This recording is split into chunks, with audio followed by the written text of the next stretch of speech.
Salary వస్తే EMI పోతుంది, rent పోతుంది, అలాగే బిల్స్ పోతాయి. ఇంక మిగిలేదేంటి? Zero.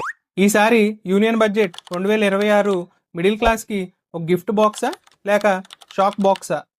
Let's talk real facts. Part 1, tax relief. First and biggest hope, income tax relief.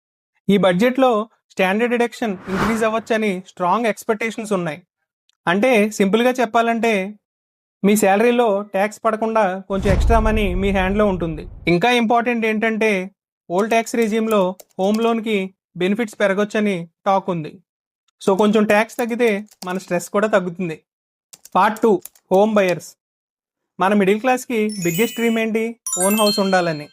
కానీ ఈఎంఐస్ చూస్తే మన డ్రీమ్ స్లో మోషన్లో వెళ్తుంది.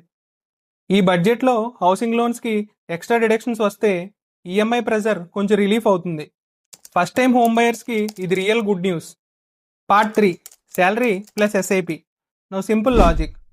ట్యాక్స్ తగ్గితే సేవింగ్స్ పెరుగుతాయి, సేవింగ్స్ పెరిగితే ఇన్వెస్ట్మెంట్స్ స్టార్ట్ అవుతాయి, ఇన్వెస్ట్మెంట్స్ అంటే ఎస్ఐపిస్. ఈ స్మాల్ రిలీఫ్ మనకి లాంగ్ రన్లో చాలా వెల్త్ క్రియేట్ చేస్తుంది.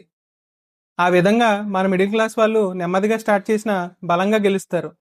Part 4, reality check. ఒక విషయం గుర్తుపెట్టుకోవాలి, మార్కెట్ ఛాన్స్ ఇస్తుంది, మిరాకిల్ కాదు. బడ్జెట్ మనీ సేవ్ చేస్తే మీరు ఇన్వెస్ట్మెంట్ స్టార్ట్ చేయకపోతే యూజ్ లేదు. స్మార్ట్ డిసిషన్స్ మనమే తీసుకోవాలి.